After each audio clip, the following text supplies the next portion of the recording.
Сәлеметсіңдер ме, құрметті білімгерлер. Мен Талдықорған жоғары политехникалық колледжінің филология және жантану кафедрасының оқытушысы Жиеналина Мөлдір Болатқызы. Бүгінгі сабағымызды бастамас бұрын Константин Дмитриевич Ушинскийдің сөзімен бастағым келіп тұр. Әрбір мемлекетте балаларға білім беру мен тәрбиені ұйымдастырудың нақтылы мәселелері мен әдістері қарастырылады. Мұғалім қандай адамды қалыптастыратынын дәл білуі керек. Ушинский өз қызметінің айқын мақсатын көрмейтін тәрбиешіні құрылыс материалдарын бір жерге үйіп тастап, одан не алғысы келетінін білмейтін архитектормен салыстырады. Бүгінгі сабағымыздың тақырыбы тәрбие үрдісінің мақсаты, міндеті, мазмұны, бағыттары. Бүгінгі сабағымыздың негізгі мақсаты жасөспірімдерді өмірге дайындау, олардың жеке тұлғалық даму және қалыптасу жолында жетістіктерге жету үшін жүргізілетін тәрбие жұмыстарының алдын ала анықталатын, болжамдалатын нәтижелері туралы түсіну. Сабақтың күтілетін нәтижесі: жасөспірімдерді өмірге дайындау, олардың жеке тұлғалық даму және қалыптасу жолында жетістіктерге жету үшін жүргізілетін тәрбие жұмыстарының алдын ала анықталатын нәтижелері туралы түсінеді. Тәрбиенің пайда болуы жөнінде әлемдік ғылымда бірнеше тұжырымдама ұсынылады. Ондай көзқарастың дәстүрлі түрлерінің біріне эволюциялық биологиялық теорияны Шарль Летурно, Симпсон, Эспинас Альфред, Пол Монро секілді ғалымдар өз үлестерін қосқан болатын. Тәрбие мақсаты түрде адамзаттың өмір сүру барысында жинақтаған әлеуметтік тәжірибесін ұрпақтан ұрпаққа алмасу процесі. Тәрбие тұлғаны қалыптастыруға бағытталған қоғамдық орындардың отбасы, балабақша, мектеп, қоғамдық бірлестік балаға әсер ету процесі. Тәрбие жұмысының мақсаты: білім мен тәрбие қашанда егіз ұғым. Білім алушы шәкірттеріміздің жан-жақты дамыған, ақыл-ойы жетік, рухани құндылықтарды қадірлей білетін, адамгершілік қасиеттермен қаруланған жеке тұлға қалыптастыру. Мектептегі оқу-тәрбие жұмысының бала тәрбиесі мен оның жан-жақты дамуына отбасы мен жанұяның мектептің ынтымақтастығын арттыра отырып, ата-аналарға, оқушыларға оқу-тәрбие үдерісінің мазмұны мен әдістемесін таныстыру. Осы мақсатты жүзеге асыру жолында белгіленген тәрбие мақсаттары мен қойылған міндеттерді орындау бағытта тұрады.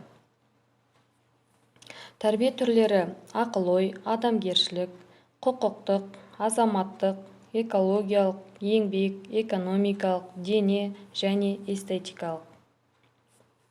Кешенді тәрбие бағдарламасының негізгі басымдық бағыттарының бірі азаматтық патриоттық тәрбие.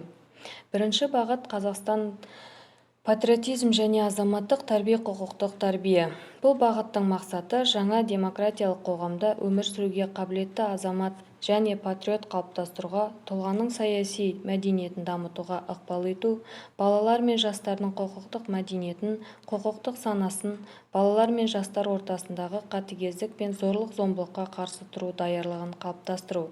Азаматтық патриоттық тәрбиені жүзеге асыру түрлері мен әдістері: пәндік сабақтар, үйірмелер, ұжымдық шығармашылық істер, дебат, КВН, мектептен тыс мекемелермен қарым-қатынас, атақты тұлғалармен кездесу. Рухани адамгершілік тәрбиесі. Оған татулық, аяушылық, сыйластық, адалдық, шыншылдық, кішіпейілдік, мейірімділік, сенімділік жатады. Ұлттық тәрбиеге дін, тарих, салт-дәстүр, әдет-ғұрып, тәрбиенің және экономикалық және экологиялық түрлері де бар. Экономикалық тәрбиеге кәсіби тұлға қалыптастыру, экономикалық іс-әрекетке бейімдеу, мамандық таңдауға ықпал ету, экономикалық білімдерін жетілдіру. Экологиялық тәрбиеге экологиялық көзқарасты қалыптастыру, табиғат байлықтарын қорғау және сақтау, экологиялық мәселелерді шешуге ықпал ету, экологиялық білімдерін жетілдіру.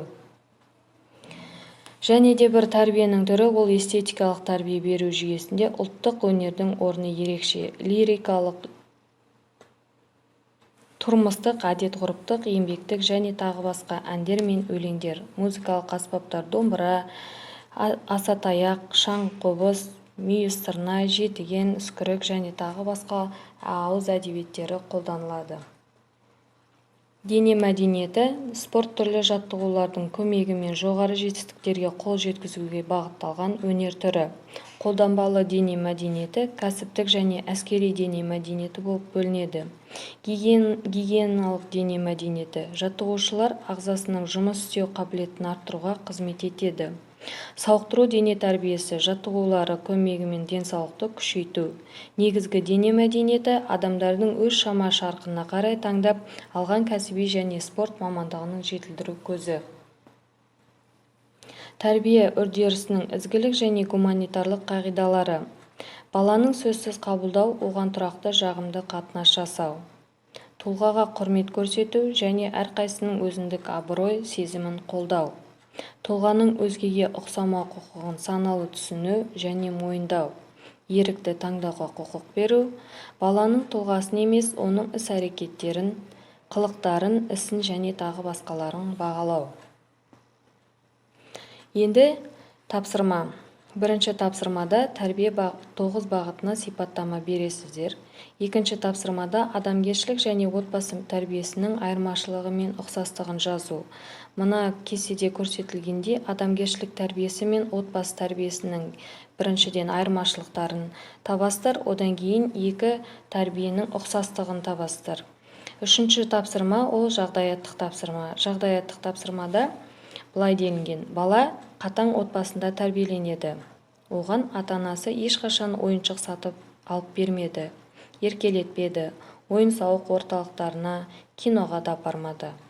Ата-анасының айтқанымен жүріп, тек бұйрықты жүзеге асырушы, орындаушы болып өсті. Бала ата-анасының барлық айтқандарын екі етпей, бұлжытпай орындаса да, бірақ оларда бір ауыз жылы сөз естімеді.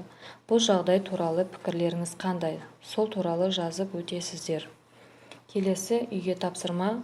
Ол тәрбиенің әдіс-тәсілдері мен құралдарына слайд жасайсыздар.